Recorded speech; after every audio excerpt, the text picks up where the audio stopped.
think we will get started. Good morning, afternoon, everyone, and welcome to our Wednesday gathering, our bi-monthly time for the CTS community and special guests to bring different conversations to our attention, different projects where we can engage within and around our community. So we are so grateful today to welcome our own Dr. Stephanie Crowder, who is the CTS Professor of New Testament and Culture, to share something about her new publication, Are You for Real? Imposter Syndrome, the Bible and Society. Ooh, sorry, Dr. Crowder, I stumbled over that one.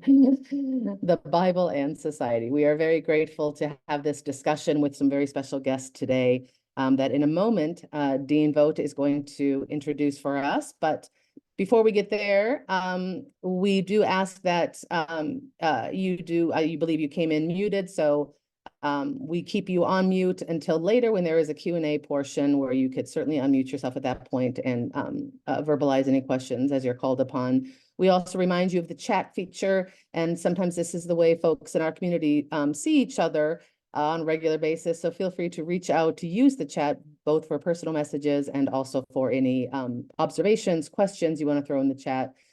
We will keep an eye on that as well.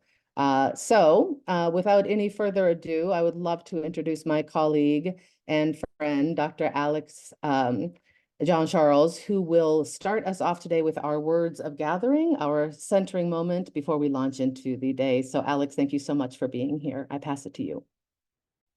Thank you, Kim. Good afternoon, everyone. As a child, my mother and my grandmother will sing to me when I was stressed or overtired. Every once in a while, one of these songs still come to my mind and have the same effect, what we call nowadays grounding. Recently, as a way to ground myself, I've been listening to songs by Andre 3000's album, New Blue Sun. This instrumental album helped me ground or center myself when I need to clear my thought or to anchor myself in the here and now. I would like to share a 2 or 3 minutes from the second song in the album with you. Let us bow our head.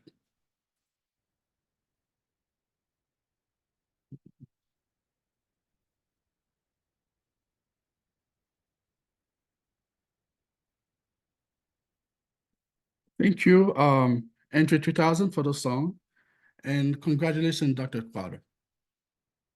Thank you so much, Alex. Really appreciate that. That was a lovely way to start us off. I now, for introductions, will pass the microphone, virtual microphone, to Dean Vogt. Thank you, Kim. Hi, everybody. It's so good to see you today. As Kim mentioned earlier, we're here today to welcome Dr. Stephanie Buckhanon Crowder, Professor of New Testament and Culture at Chicago Theological Seminary, in celebrating her newest book, Are You for Real? Imposter Syndrome, the Bible and Society. Professor Crowder holds a BS from Howard University, an MDiv from United Theological Seminary, and both an MA and a PhD from Vanderbilt University. She started working at CTS nearly 10 years ago, and during that time, she has served in a variety of positions, including Director of Theological Field Education, the Director of the Acts Demon and Preaching Program, and of course, she was Academic Dean and Vice President of Academic Affairs from 2018 to 2023. Some of the courses she teaches include Interpreting the Gospels, Womanist Biblical Interpretation, Imposter Syndrome in the Public Square, and Parables in the Gospel of Luke. Professor Crowder is a dually aligned National Baptist and Disciples of Christ minister.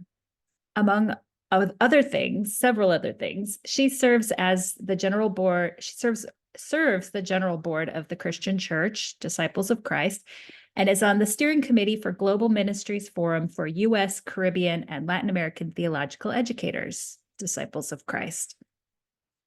Besides the book that we're here today to discuss, she has other recent publications as well.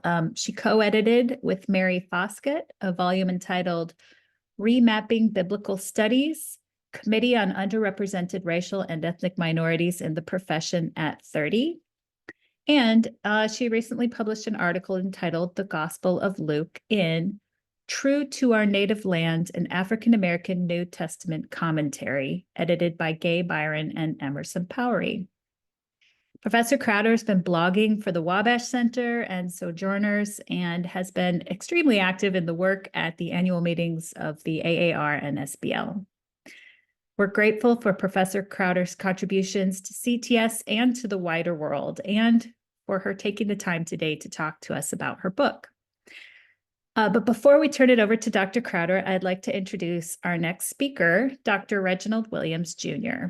Dr. Williams, Jr. is the affiliated assistant professor of preaching and ministry here at CTS. He has a JD from the University of Wisconsin in Madison, and he received an MDiv and a DMin from the Samuel DeWitt Proctor School of Theology at Virginia Union University. We are grateful for his work at CTS, where he teaches courses on preaching for us. I turn it over to you now, Dr. Williams. Thank you. Thank you, Dr. Vogt. And thank you for this opportunity to share to all who are gathered. It is great to be with you today. To Dr. Stephanie Buckhanon Crowder, I salute you. Thank God for you. And I'm thankful for the gift that you have gifted to us in the way of Are You For Real? What a question. What a question. I want to start my comments before turning it over to Dr. Crowder by sharing a brief story. There's a story told of the musk deer in North India. And in springtime, this deer is hunted by the odor of musk, runs wildly over hill and ravine with his nostrils dilating and his little body throbbing with desire. So to the left, he looks because the sense of smell sends him that way. To the right, she darts because she thinks that she sees that which occasions the odor. Then they bolt straight ahead because they think that just around the next clump of trees or bushes, they will find the animal or the plant or the object that holds the musk that he's looking for. The deer looks everywhere until finally that deer fell exhausted. And in the middle of a pasture, while inhaling and exhaling out of exhaustion, with their little heads resting on their tiny hooves, the deer discovers that the musk they had been looking for and the scent by which they were seduced was the musk of their own hide. In the book, Are You For Real? Dr. Stephanie Crowder gives us a transformative treatment on understanding, deconstructing, and I dare say demystifying the social, psychological, and spiritual stress and strain of imposter syndrome. So often in our search for significance and in our meandering for meaning, we feel like we have to look so far away. We feel like we have to look over our shoulders. We feel like we're not enough. We feel like, and we fear that we're phony. We tend to feel like the existence we desire is an ever-escaping experience. And we look everywhere like that musk deer, thinking that everything we want is outside of us and outside of our grasp. And we do it in various religions by heaping upon people religious rules and platitudes, which begin with assumptions that they are not enough. And so the stress and strain of living up to something that someone else has said you ought to be, rather than who God created you to be, begins at a basic fundamental level of faith development. And if that's not enough, a society, particularly in the West, that is set up as an imposter, which says justice for all, yet is only realized for some. A society set up which refuses to accept its own complicity in the sin of the imposition of isms and phobias and obias, sexism, racism, capitalism, homophobia, transphobia. A society set up as an imposter releases its own imposter ethics into the public, which then leaks into the lives of those affected by society. Advertisements out there calling us to be in a race to nowhere, societal seductions, which entice us into the abyss of inauthenticity. These lead us into mental models that suggest that we are not enough, don't do enough, never have enough, will never be enough. And so we don't rest enough or don't take care of ourselves enough because we're always trying to be externally focused. It's this imposter syndrome that has us looking over our shoulders for somebody that's never coming. And like that musk deer, we find ourselves searching over hill and valley, looking for something outside of us because we've been convinced by religion and society and family that we are not as good as the Creator has already deemed that we are. In a time where COVID, chaotic conditions the world over, continue to inundate us with messages, this book serves as an important text to help us deconstruct the imposter syndrome in order to reconstruct lives grounded in authenticity. As a pastor, one of the main things I see in people are concerns caused by the pressures to live into others' agendas as opposed to living to who they were created to be in the first place. Family drama, employment concerns, relationship drama. A lot of it emanates from this level of people being so afraid to be for real that they keep looking over their shoulders in fear of what others think, or a conception of God who is looking over their shoulder, who is never accessible, never approves of who they are. And the imposter syndrome shows up in spiritual spaces that keep people bound instead of noting a spirituality created to set them free. And so let me just say this, as a pastor, I'm going to be using this book in our next quarter to explore this imposter syndrome. This will be the source of our Bible study, which we call Communiversity, through not only stories told, but the text that Dr. Crowder gives to connect these stories to the biblical text. We'll be using this in our next session. Such a foundational faith, sharing understanding of the import of going against this imposter syndrome also leads us to shape how we serve a society in a way that is transformative in nature, deconstructing the tools and the traps that are used to lay weights on people daily can empower us to engage in societal transformational approaches and actions, which help us lean into combating the imposter syndrome that shows up institutionally. Dr. Stephanie's interrogation, demystification, and deconstructing of imposter syndrome invites us into the work of personal, communal, social, and even congregational transformation. In chapter 4, she reminds us of this. She says, the imposition of imposter syndrome is the impact of silencing ourselves and muting personhood. We play small when big is required. A flute will not suffice when a trumpet is required. Overtures toward flute facades nor piccolo posturing are of benefit as some moments demand a blast of the horn. That's one of my favorite sections of the book. The imposition of imposter syndrome ought to conscript us, she says, to get off the mental merry-go-round of inadequate, insecure, and insufficient. We live in a moment, beloved, that demands the blast of a horn. With congregational shifts, communal challenges, corruptions, and wars domestically and worldwide, we need persons who are committed to sounding the trumpet and not having flute facades. We have searched over hill and dale long enough. We must now accept the musk that is ours to know and sound the trumpets, not flutes. Dr. Crowder, thank you for this amazing work. Thank you for being the womanist warrior that you are. Thank you for loving us enough to leave us with this gift. I now present to you, introduce to others, Dr. Stephanie Buckhanon Crowder. Well, greetings, everyone. Thank you, Dr. Williams, for your kindness, for your generosity. What a response. And I could just say, give the benediction, Reverend Joe, honestly, and we could just go on and eat our sandwiches for lunch and that be that. But thank you so much. Let me say thank you to all of you for your attendance, for your time. I know that you could be doing any number of things as it is at least high noon here in Chicago. And so I am grateful. I know there's much going on in your life. I know in the life of this institution, but in the world in general.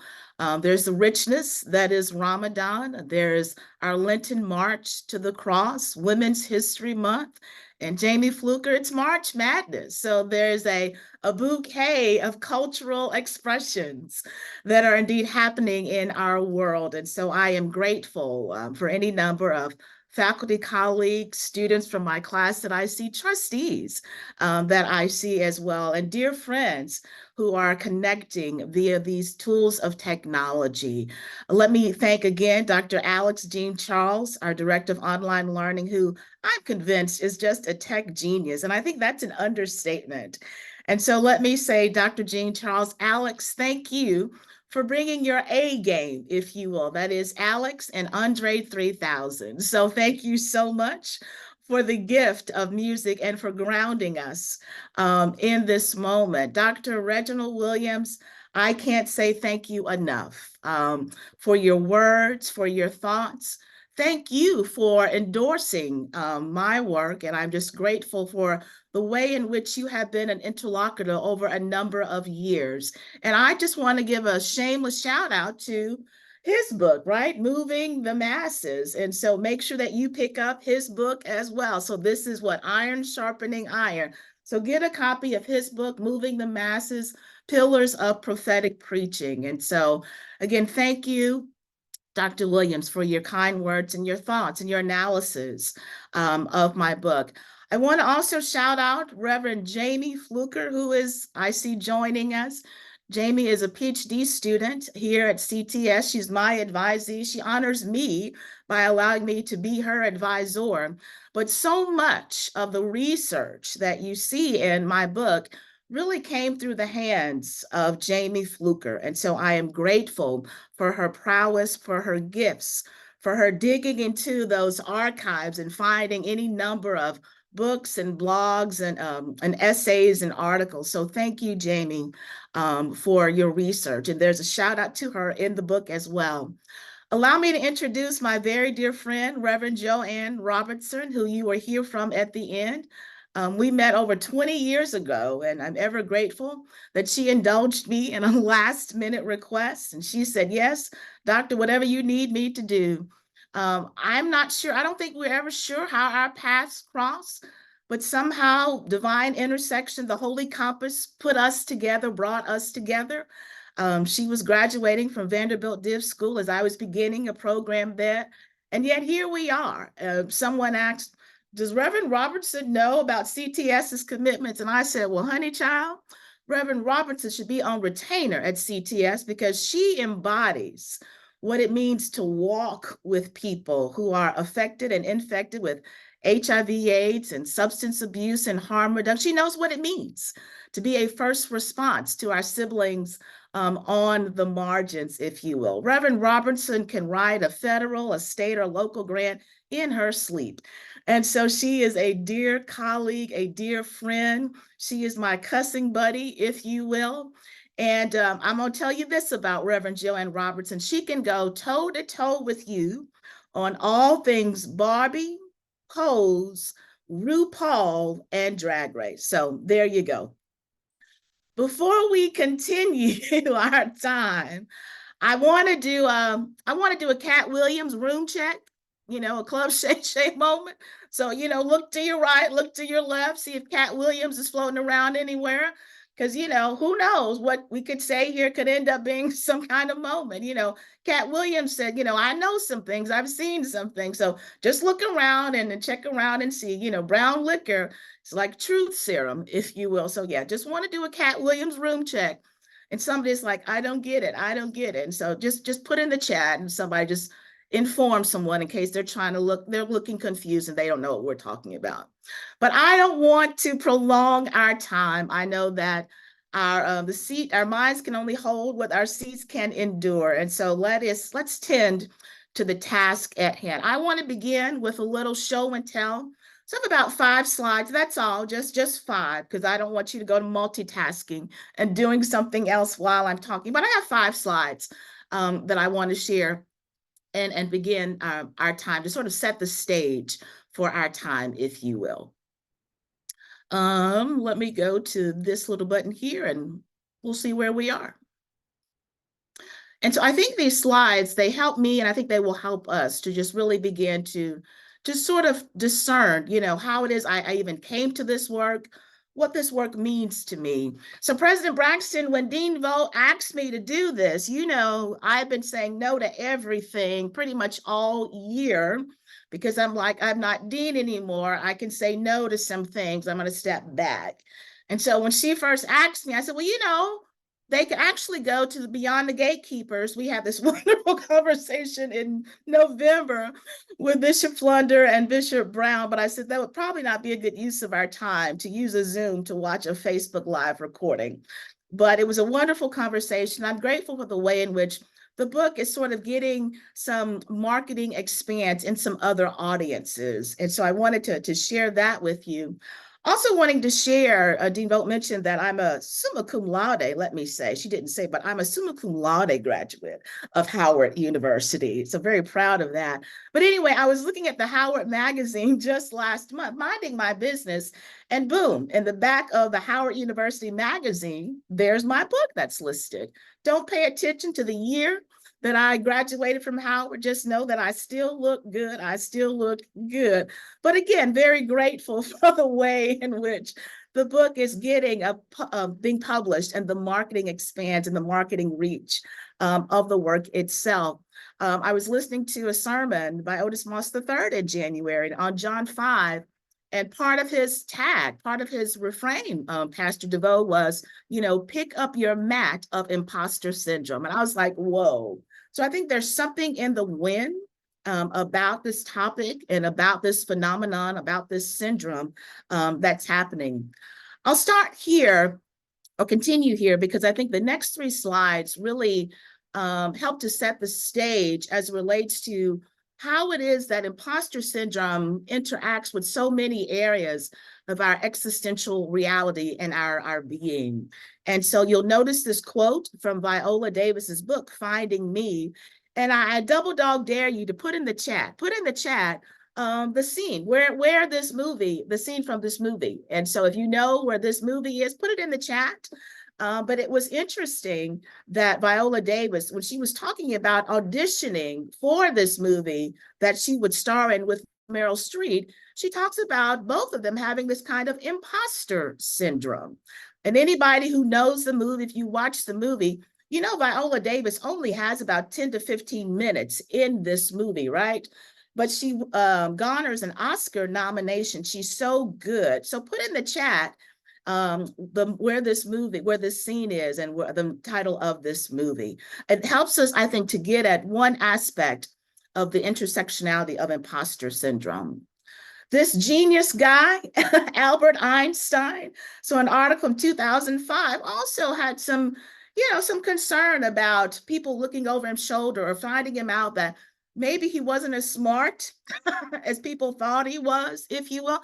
Albert Einstein, right? E equals MC squared, Mr. Oppenheimer, sort of, kind of, if you will, wrestling with doubt and second guessing and imposter syndrome. And then the last slide you have there, people who know me know that I believe in expletive eloquence. So yes, here's a slide with a little expletive, if you will. But it's from Billie Eilish. Billie Eilish, who has won Grammys, just won a second Oscar on Sunday, but talking about, again, this idea of, imposter syndrome, or feeling like a fraud to some degree. I will stop there and stop sharing. I share these slides because I think they help us in many regards to sort of get at issues around race and age and gender as it relates to imposter syndrome. I see a couple of students in my class. We're also noting that there are matters related to sexuality and ethnicity and any number of social locus factors that are in dialogue with this manifestation of, yes, feeling like a fraud, or this feeling of second guessing, or this feeling like the bottom is going to drop out. Yet for me, as I was doing this research, there was this salient silence about religion and imposter syndrome, theology. And as a Christian, it's the Bible and imposter syndrome, yet recognizing that there are any number of sacred texts for any number of persons from various religious traditions. And so my own foray and to imposter syndrome really came as a professor in higher education. I began hearing stories of professors who were pretending to be of another racial or ethnic group, right? Jessica Krug, Glenn Carroll, they're mentioned in the book, and any number of academic imposters. And so persons who were benefiting from falsely aligning with a racial and ethnic group that was not their own. They were, in essence, walking the academy runway in someone else's racial and ethnic clothes, and not realizing that the burden of proof when they engage in such fakeness and facade dwelling, that there's a burden of proof put on those of us who are members of said groups. And so I began to sort of dig into this idea of these academic imposters and this academic facade. So that was one sort of stream behind my interest in this concept of this psychological behavior, really, as it relates to imposter syndrome. Second, it was COVID. I think 4 years ago, any number of us were sort of, going home and shutting things down. 3 years ago, we were getting vaccines.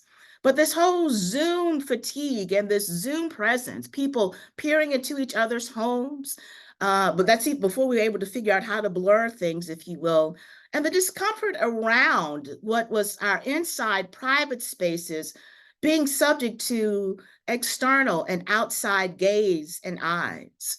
And any number of articles around our being home, but not being home, because people were in our homes and being able, to see everything. And, we're living one way, in public, but yet now the private was becoming public. So that sense of second guessing that I think also developed around COVID and around Zoom and around all the video conferencing that was happening. Third, as I began to dig deeper, I'm a biblical scholar.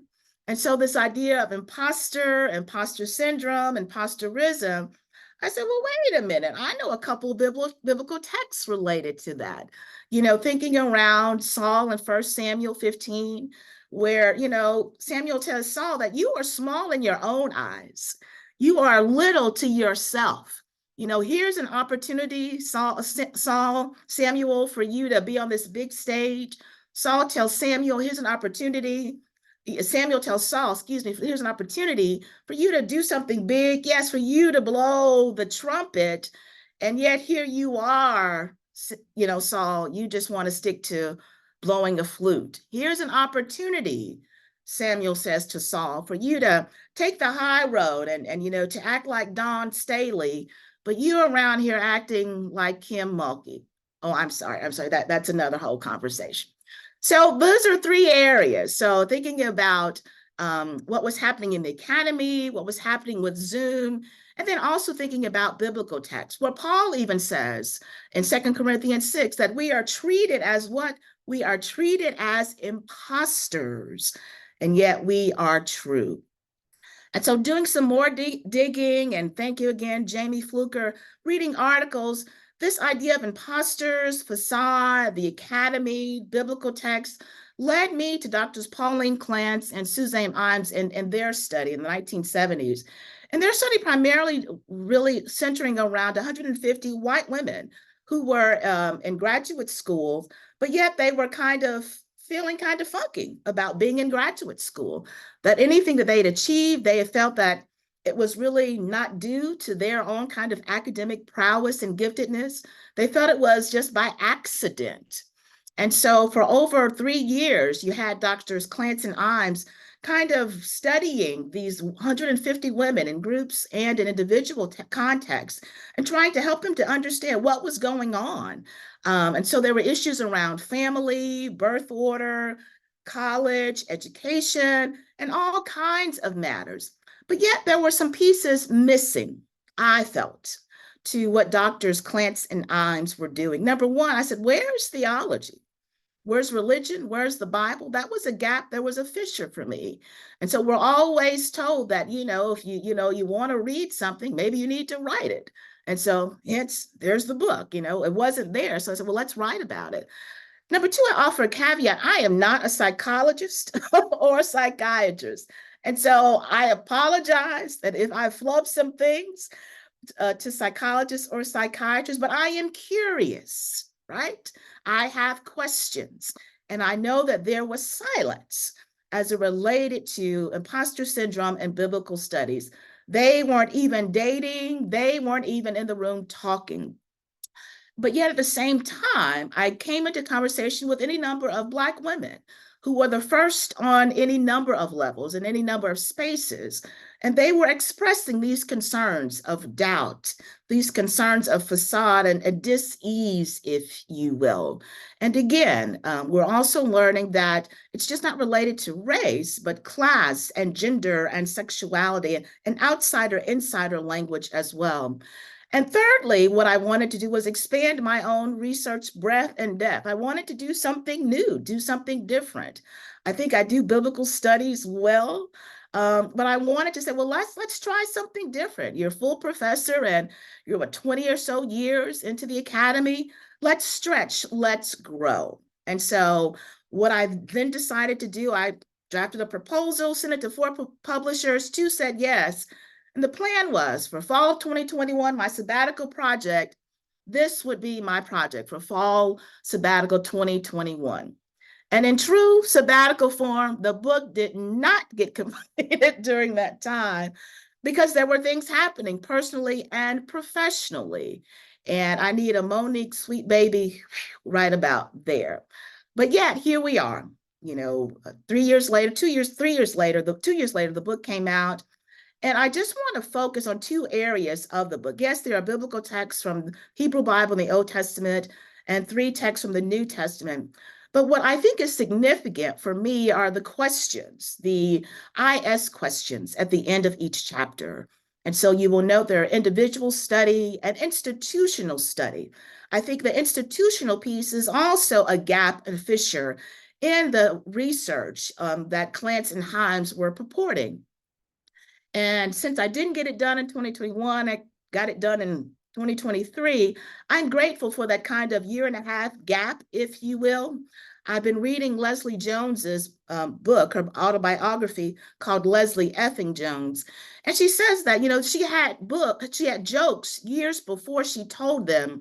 And Jamie Foxx told her that you need to live a little more before you can tell these jokes. And I think the 1.5 years that I had to finish the book allowed me to do a little more research and allowed me to, I guess, mentally marinate a little more on this idea of imposter syndrome, not only from an individual perspective, but imposter syndrome from an institutional perspective. And so you'll then see that in the book, there are individual study questions and institutional study questions. The individual study questions where we ask, well, who am I? What are our social cues? What's my unicorn embodiment?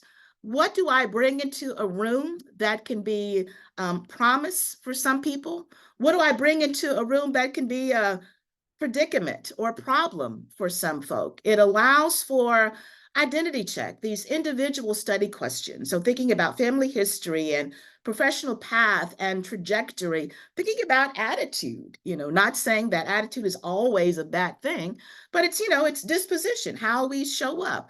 These kind of individual study questions, really helping us to get at what I call is the etiology of the epigenetic conversation that's causing emotional conflict, meaning when did it start and who said it? What's the kind of external that's exacerbating our biological and our mental? What is it that's wrecking our emotional flow, if you will? And so I think Clance and Ines got a little bit of this, but again, their research focused on white women, didn't consider Latina, didn't consider LGBT life. Again, going back to Davis thinking about herself, starring with Meryl Streep, Black Hollywood, a Black woman in Hollywood, Einstein, society at large, his genius, his approach to science, his own political views, if you will. Eilish, wrestling with identity, being sort of a genre of herself, if you will. And so the individual study questions, I think, help us again to sort of examine, who we are, our own identity. But yet there are also the institutional questions that we don't let organizations off the hook, that we don't let churches and mosques and temples, we don't let the academy off the hook, that we have to think about, first generation college students, their struggles going to college. We have to think about that if we say that we are about DEI, but somehow that DEI becomes DIE, where any number of us, we die, that our spirits die. And in some cases, we physically die. I'm thinking about Dr. Antoinette, who at Lincoln University committed suicide just this year because of the trauma that she experienced in higher education. So the institutional studies helping us to think about these microaggressions that lead to macro agitation and perhaps even macro medication. Let me then go to an example of what I have in the book as it relates to this individual study and also these kinds of institutional studies. It's Women's History Month, and I'm supposed to talk about a woman. So I want to look at John 2, my chapter on Mary, the mother of Jesus, and just give you an example of how I approach Mary, the mother of Jesus. So Mary is at the story of the wedding of Cana. They run out of wine. And Mary tells Jesus, we need to do something. Jesus is very reluctant and hesitant to do anything. And it gets, I think, pretty heated between Mary and Jesus. And here's what I say in the book. The reader cannot overlook John's exclusion of Mary's name. The mother of Jesus is without nomenclature. She is simply the mother of Jesus. This is almost an act of erasure, as Mary is unnamed and her identity is wedded to who she is in relationship to Jesus. Jesus calls her woman, not mother, not Mary. I think Jesus disrespects his mother. To call her woman is not a term of endearment. It is to get her attention and to express frustration. Mary and Jesus are battling authority and questions of who is in charge. It is a tale of any number of women or non-binary persons whose role as director or dean or supervisor or executive has been challenged.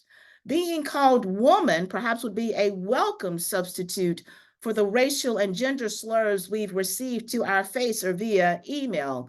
And don't forget the eye-rolling shade and hissing smears that also speak volumes. As the exchange between Mary and Jesus is happening in public and not at home, one surmises that according to the historical setting, she should be somewhat uncomfortable. He may be upset that she is acting out of her domain. Mary is not in her place per se. It is relevant that perchance she is acting maybe beyond her gender grade. And brown and Black women know what it means to be viewed as out of place in the workplace. Any number of us have been asked, do you work here? Is this your office? May I help you? There are countless narratives of African-American, African college students harassed on predominantly white campuses. Some are hassled sleeping in their dorms, others in the library, and on occasion while working in any university or college building. Such queries of dislocation, along with additional hostilities, add to feelings of not belonging and insufficiency. This dis-ease around placement is the making of IS and imposterism. And so we see one example just from Mary's story in the Gospel of John, how I take a biblical text and connect it to ways in which imposter syndrome manifests in our own society. There are possibilities, there are things that are not addressed in the book. I think there is room for interreligious conversation. I think it'd be great to have a volume, yes, with any number of psychologists, doctors, nurses, social workers, government officials. I think it would be wonderful, if there were any number of interlocutors in a volume that could really expand just beyond my own voice. I will end here as I end in the book. And I say, the imposition of imposter syndrome is imposters who dwell in the mendacious abyss of professional facade make life harder for others. The imposition of imposter syndrome is we suffer, society is compromised, our giftedness does not illuminate a dark, dank world when we doubt, and dare not show up. The imposition of imposter syndrome ought to conscript us to get off the mental merry-go-round of inadequate, insecure, and insufficient. Are you for real? Am I for real? You better believe that you are. Well, hell yes, I am. I'll stop there. I think we have some time for questions, and I'll turn it over and we can open the floor and have some dialogue. Thank you so much, Dr. Crowder. What a fascinating talk. I'm sure there's a lot of questions.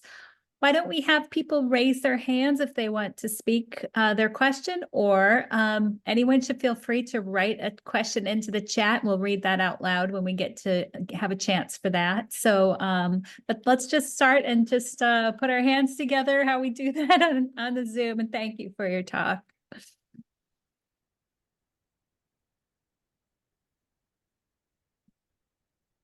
All right, are there any questions?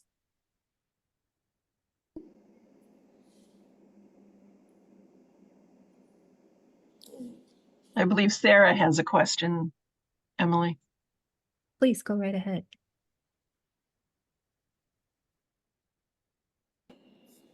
Actually, I was just trying to give a round of applause. Forgive me. Okay.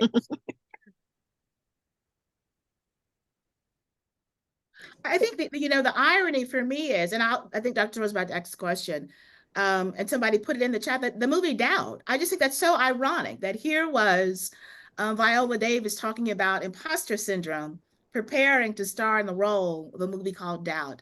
I see that Dr. Dean Linda Thomas is here, and I see her hand up. So please, Dean. Oh, thank you so much, former Dean, for a brilliant talk. It's always good to listen to you, as I have in the past. My question is about translation of that passage about Jesus and his mother.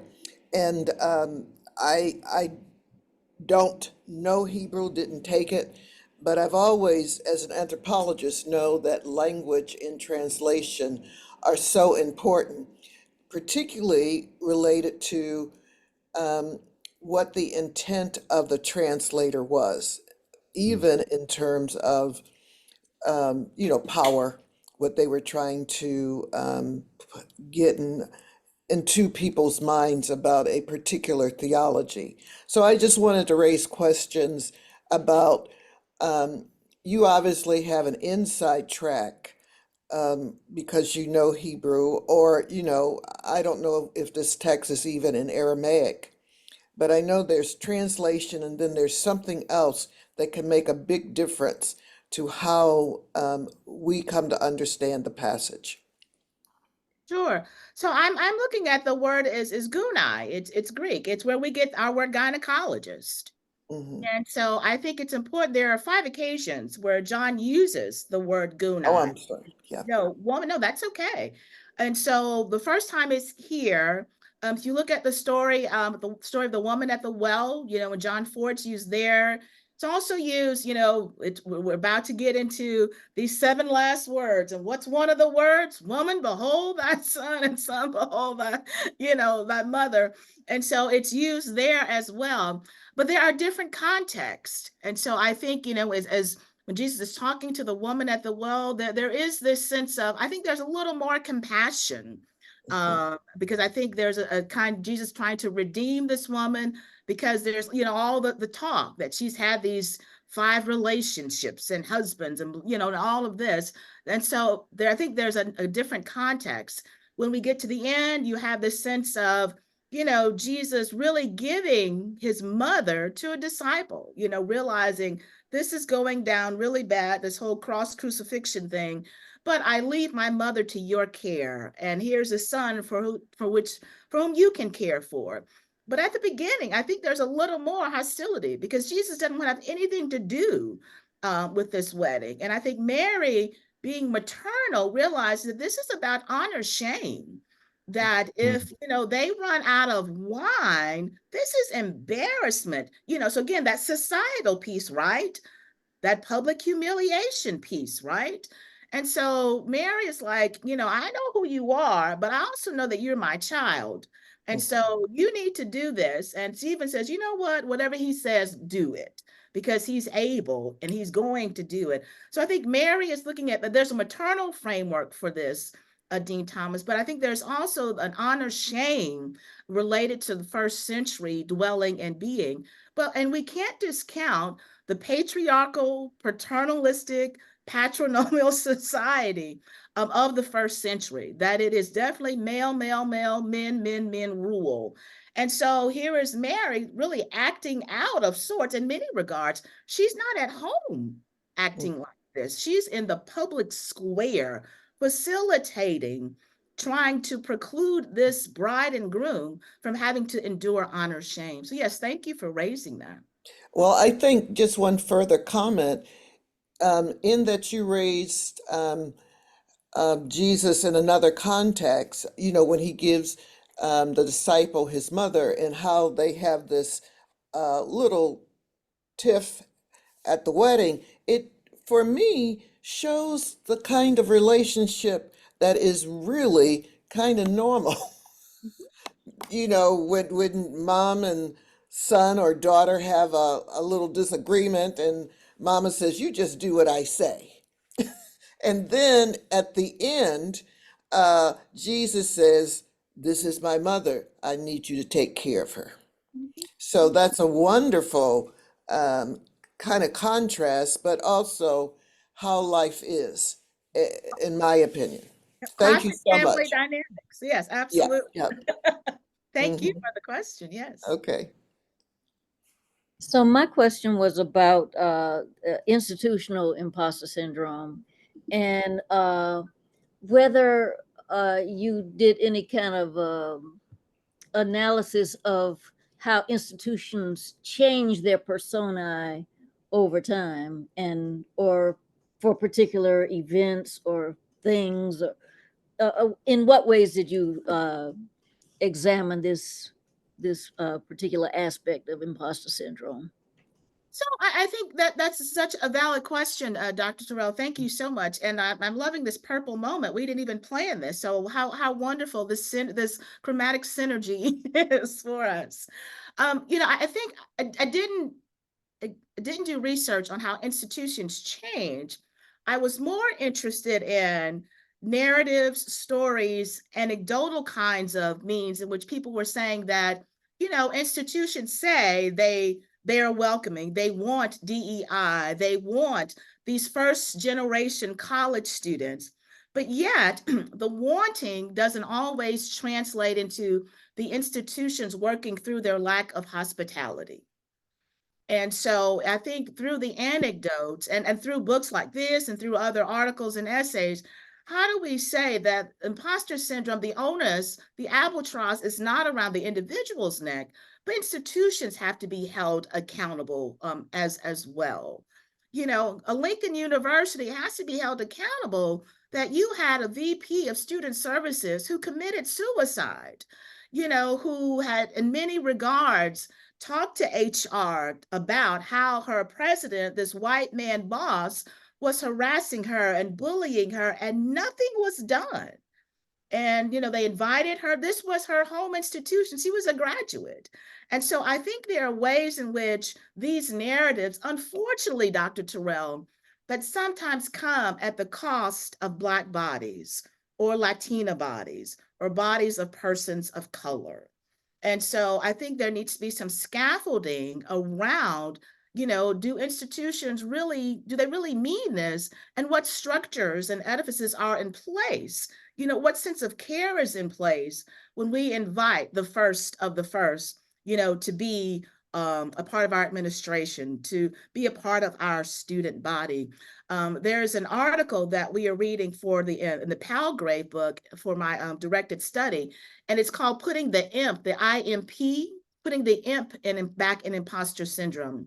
And part of that imp is that you have persons saying, well, we're going to stand aside and dwell in our imposter syndrome and look at the institution with shade and put it on the institution that you need to fix the ethos and the cultural and the hostility that's happening that is making the institution a non-hospitable place. So how do we put the imp back in imposter syndrome and put that imp on the institution, whatever those institutions are? Excellent. Thank you so much. This time has just flown by. We're getting near the end, and we're still going to hear from one more person here, but I'm going to quickly turn it over to Kim Schultz for an announcement, and then we will close out with Reverend Robinson. Thank you so much, everybody. Thank you so much, Dean Vogt and Dr. Crowder, and all. What a very powerful conversation, and we're very grateful for your time and sharing this with us today. So thank you, and thank you to all who participated. In a moment, I'm going to pass it to Reverend Robertson for our closing words. Before I do that, I just want to do a couple institutional announcements here. First of all, to just wish everyone a Ramadan Mubarak for those who are beginning this holy month. And we wish you many blessings for those who are beginning Ramadan in the last couple days here. So I also want to point out that tomorrow, as I just shared in the chat, is our annual LaCoke Interreligious Lecture, in which our own President Brad Braxton, who is on this call, will be in dialogue and engaging with Dr. Anthony Pinn on a Black Christian and a Black secular humanist discussion, which I think will prove to be a very interesting conversation. We have a wonderful evening planned for you. We hope you'll join us either in person or online. The registration link is in the chat as well. If you're able to join us in person, we will be ending the evening with at sundown with a interfaith iftar meal that we would love for you to be a part of. So if you at all can join us in person, if you're in the Chicago area, please plan to do that. Otherwise, please register and join us virtually. Are there any other institutional announcements? Anyone else have anything that they would like to share at this point?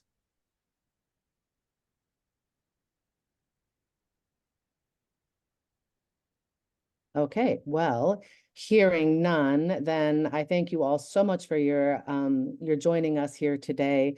And again, thank you to Dr. Crowder and congratulations. And Reverend Robertson, I pass it to you. Thank you. And thank you, Dr. Crowder and CTS friends. Let us center our hearts and minds, dear friends. We're grateful to the Eternal for the opportunity this time has provided for us through the work of Dr. Crowder, an invitation to look in the mirror and examine our society and our innermost selves. As we glance in the mirror and contemplate what we see, I call upon the words of the American cultural icon, RuPaul Charles, who tells us that we are all born naked and the rest is drag. And so, dearly beloved, as we go from this shared space and time, my prayer today is that we all find our drag that emboldens us to be agents of truth and transformation, drag that empowers us to be advocates for diversity, equity, and justice, and most importantly, drag that embodies our most authentic selves so that we can go forth boldly, bravely, in the fullness of our beauty, and wholly and unapologetically fierce. Amen. Amen. Amen. Fantastic. Thank you, Reverend Robertson. Have a great day, everyone.